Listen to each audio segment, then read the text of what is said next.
Therapists of Reddit, what was your I need a minute moment?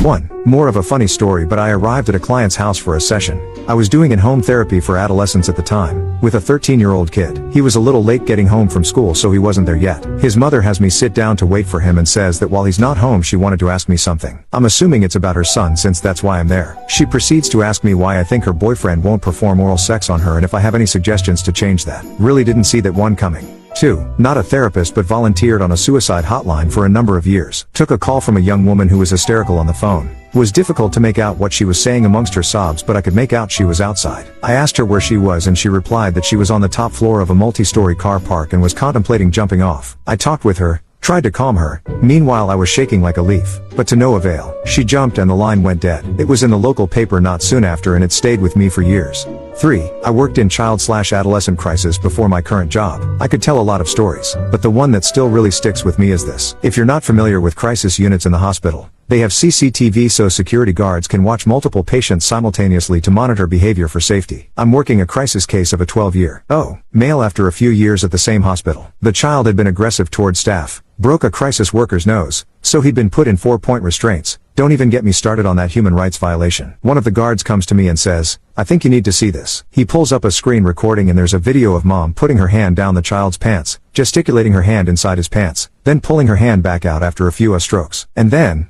a few minutes later, the same thing. I call CPS, they come down, watch the videos. I call his long-term mental health therapist and say, "I'm sorry to tell you this, but we saw mom molesting child on video." Therapist screams, "I knew it. I knew she was molesting him." We call dad down, who hasn't been in the kid's life much. He says he got chased away by mom for a lot of reasons, but one of them was that he got creeped out by things mom would say and do. For instance, mom allegedly told him she was attracted to girlish-looking boys with long hair, which just about summed up the child. Mom is asked about the incidents and says that she wasn't molesting the child, says that the child has a tic and needs his balls moved sometimes to stop the tic. He couldn't get the tic himself because of being in restraints, so she just did it for him. Twice, CPS found that an acceptable excuse and ruled the case unfounded. I don't know what was worse, watching the videos or hearing that CPS watched the same videos as me and said, "Yeah, that's okay." 4. Once had a client with a child who did nothing but scream at the parent for about 20 to 30 minutes straight. As soon as they left, I cried for 20 minutes due to how emotionally charged the words/accusations. I tried to diffuse it at times, but it continued to rebound quickly.